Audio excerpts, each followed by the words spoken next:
Okay, picture this. You're sitting at your kitchen table on a Sunday night. You've got your laptop open and you're toggling between three tabs. One is your 401k balance, and you're doing that thing where you mentally calculate, if I retire at 65, okay, maybe 67. The second tab is your kid's college tuition portal, and the number on that screen genuinely makes your chest tighten. And the third tab, that's the assisted living facility you've been researching for your mom, because last Thanksgiving she left the stove on for the third time and nobody wants to say what everybody's thinking. You close the laptop, you pour yourself a drink, and you mutter something like, "I'll figure it out, I always do." If that scenario just punched you directly in the gut, congratulations, you're probably Gen X. And look, that reaction you just had, that instinct to close everything, internalize the stress, and just white knuckle your way through it alone, that right there is the single most defining financial behavior of your entire generation. And ironically, it's the one thing that is simultaneously your greatest strength and the thing that is quietly destroying your retirement. We need to talk about this.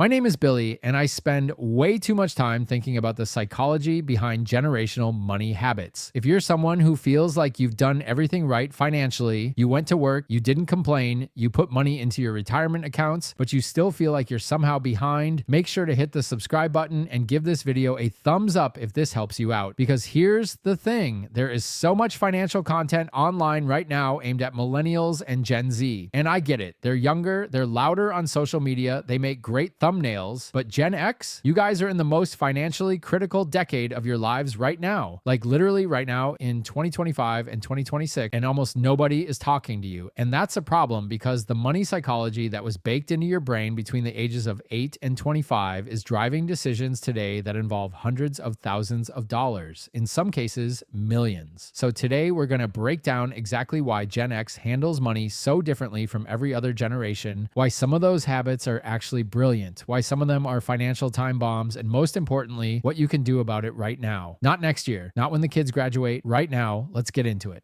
Okay, so to understand Gen X money psychology, you have to go back to the beginning. And I don't mean the beginning of your career. I mean the beginning of your consciousness around money. Gen X, we're talking people born roughly between 1965 and 1980s, grew up in an era that is completely alien to how kids grow up today. Divorce rates in America doubled between 1965 and 1979. By the time most Gen Xers were in elementary school, there was a very real chance that both parents were working, or that there was only one parent in the household. The term latchkey kid exists because of this generation. You came home from school, you let yourself in, you made yourself a snack, you figured it out. And here's what most people don't realize. That experience didn't just make Gen X independent in a general personality sense. It wired a very specific financial operating system into your brain. The core belief is this: nobody is coming to save me. I have to handle this myself. Now, on the surface, that sounds great, right? Self-reliance, personal responsibility, pull yourself up by your bootstraps, and yeah, in a lot of ways, it is great. According to a 2025 Northwestern Mutual Planning and Progress study, Gen X has an average of $97,000 more in personal savings than millennials of a comparable income level. Gen Xers are more likely to have an emergency fund. They are more likely to own their home. On paper, that self-reliance has produced results. But here's where it gets really interesting. That same self-reliance has a shadow side, because when your core financial belief is, I have to handle this myself, what you're also saying is, I will not ask for help. And that, my friends, is where things start to go sideways. A 2025 Cerulli Associates report found that only 29% of Gen Xers work with a financial advisor. 29%. Meanwhile, boomers, who by the way had pensions and significantly less complexity in their financial lives, are at 44%. So the generation facing the most complicated financial landscape in modern American history, simultaneous college funding,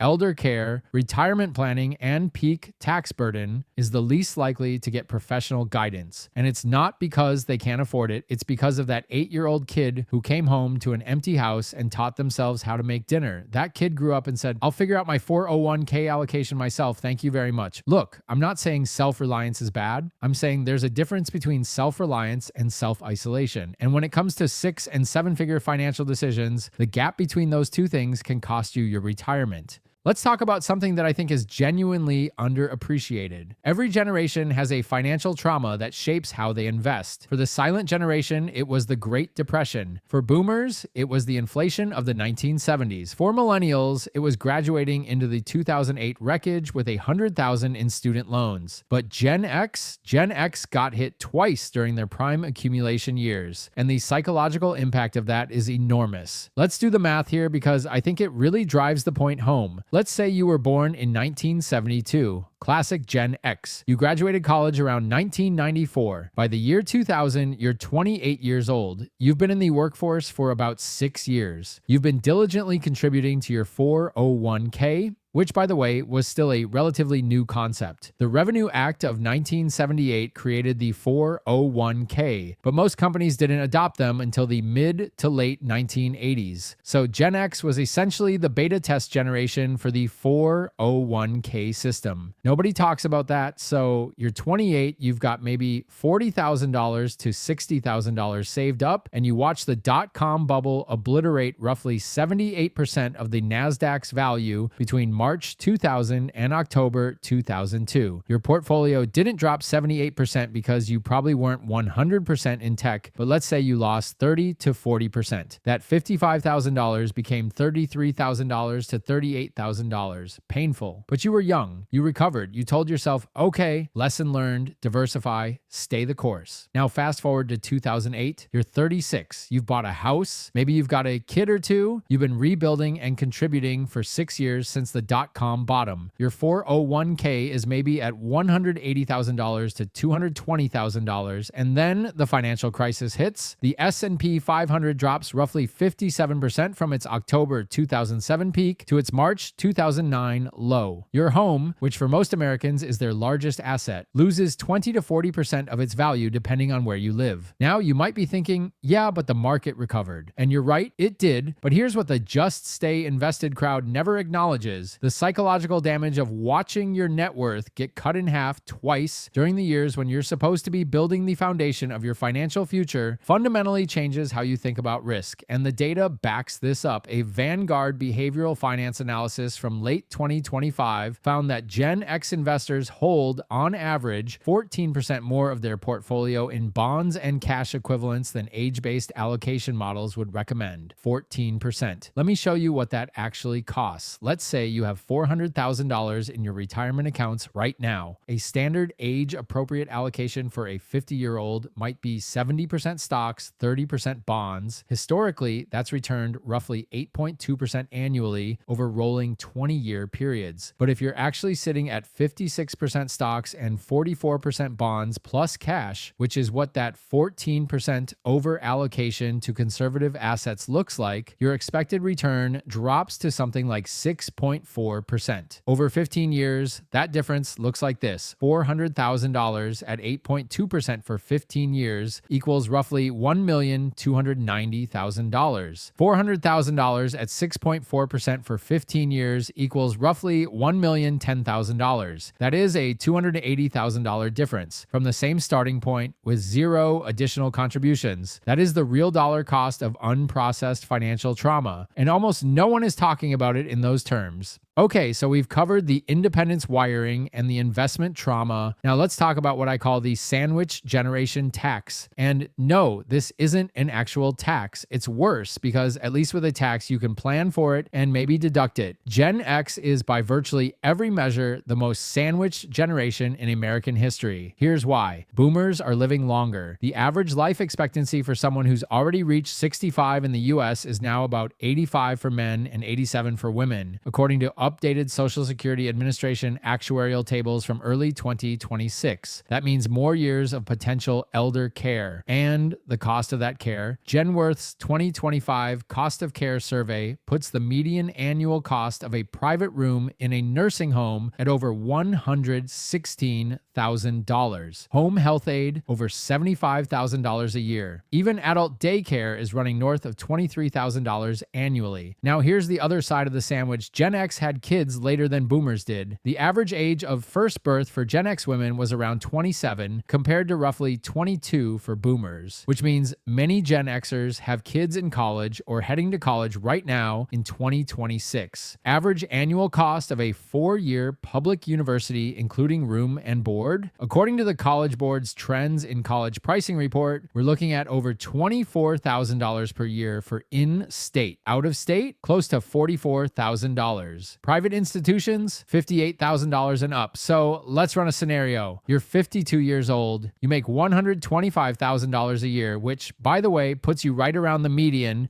for peak Gen X earners, according to Bureau of Labor Statistics data. You have 2 kids. One is a sophomore in college. One is a junior in high school. Your mom is 78 and needs in-home care 3 days a week. Your annual cash flow might look something like this. Gross income, $125,000. After federal and state taxes, FICI, you're taking home roughly $90,000 to $95,000. Mortgage, $24,000 a year. Your share of college costs after financial aid, let's say $15,000 a year. Contributing to mom's home care above what Medicare covers, $12,000 a year. Basic living expenses, food, insurance, utilities, transportation, $30,000. That leaves you roughly $9,000 to $14,000 a year for retirement savings, for your own emergency fund replenishment, for everything else. And here's the kicker. This is a household making $125,000 a year. This is not a low-income situation. This is a solid professional class income. And after the sandwich squeezes, there's almost nothing left for the future. Now, you might be thinking, well, that's just life. That's what you sign up for. And that mentality, that specific thought you just had, that is the Gen X psychology we're talking about. You absorb the blow, you adjust, you don't complain, you definitely don't ask for help. And 20 years from now, when your retirement accounts are significantly underfunded, you'll look back and wonder what happened. What happened is the sandwich ate your retirement and you let it because asking for help or setting boundaries felt like a betrayal of everything you were taught about being self-sufficient. Now, look, I've been pretty hard on certain Gen X tendencies so far, and I want to balance this out because the truth is Gen X has some financial superpowers that are genuinely remarkable. Here's what most people don't realize about Gen X financial behavior. They are statistically the best generation at what I call financial pivoting. The ability to adapt to completely new economic environments without falling apart. Think about what Gen X has navigated professionally. You entered the workforce in an analog world and are now operating in an AI-driven economy. You've survived multiple rounds of layoffs across at least 2 or 3 major recessions. You've transitioned from pensions to 401ks, from paper resumes to LinkedIn, from defined benefit to defined contribution, from work at one company for 40 years to you'll have 12 to 15 jobs in your career. And unlike millennials and Gen Z, who are very vocal about the stress of economic uncertainty, Gen X just handled it quietly without a hashtag. According to a 2025 Federal Reserve survey of consumer finances, Gen X households headed by someone aged 45 to 54 had a median net worth of approximately $364,000. And keep in mind that median includes the massive drag of those sandwich generation obligations we just talked about. The top quartile of Gen X households, over $1.2 million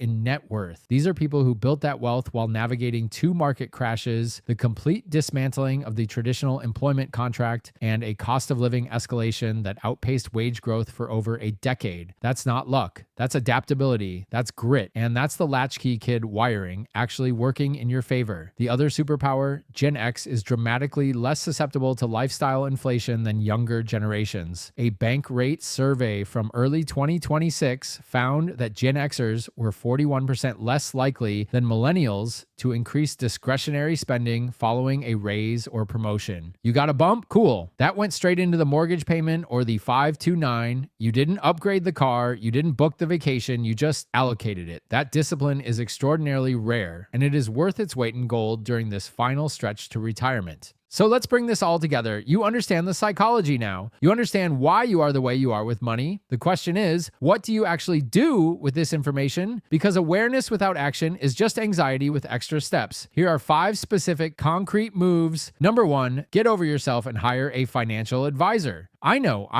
You've been managing your own money since you were 24 and it's gone fine. But fine is not a retirement strategy. You are entering the most consequentially complex financial period of your life. Tax optimization around retirement withdrawals alone could be worth tens of thousands of dollars over the course of your retirement. Find a fee-only fiduciary advisor, not someone who earns commissions on products, a fee-only fiduciary. The National Association of Personal Financial Advisors, NAPFA, has a directory. Use it. This is not a luxury. This is infrastructure. Number 2, rebalance your portfolio and face the risk question honestly. Go look at your actual allocation right now. Not what you think it is, what it actually is. If you're north of 40% in bonds and cash and you're under 58, you are almost certainly leaving 6 figures on the table between now and retirement. I get it. 2001 and 2008 left scars. But you cannot let the financial trauma of your 30s dictate the investment strategy of your 50s. Those are different people with different time horizons and different needs. Consider target date funds if you want to take the emotion out of it entirely. Vanguard, Fidelity, and Schwab all offer excellent options with rock bottom expense ratios. Number 3, have the uncomfortable family conversations. This is the big one, and it's the one Gen X is worst at. You need to talk to your parents about their long-term care plan. Do they have long-term care insurance? What assets do they have? Is there a power of attorney in place, a healthcare directive? And you need to talk to your kids about the realistic boundaries of what you can fund for their education. I know these conversations feel like you're being selfish or cold. You're not. You're being responsible, because if you drain your retirement to fund your mother's care and your kids' tuition, you become the burden on the next generation. That's not noble. That's a transfer of suffering. Number 4, max out your catch-up contributions. If you are 50 or older, the IRS allows you to contribute an additional $7,500 per year to your 401k on top of the standard $23,500 limit for 2026. That means you can put away $31,000 a year in pre-tax retirement savings. If you're between 60 and 63, the Secure 2.0 Act now allows a super catch-up of $11,250 instead of $7,500, bringing your total possible contribution to $34,750. If you're not maxing this out and you have any ability to do so, even if it means tightening the budget elsewhere, do it. The tax savings alone are substantial, and the compounding effect over even 8 to 12 years is significant. $31,000 a year for 12 years at 7% average return is roughly $575,000. That could be the difference between retiring with dignity and retiring with anxiety. Number 5, build your retirement income plan, not just your retirement account balance. This is where Gen X consistently drops the ball. You're great at accumulating. You are terrible at planning the distribution. How much income will your portfolio actually generate? What's your Social Security strategy?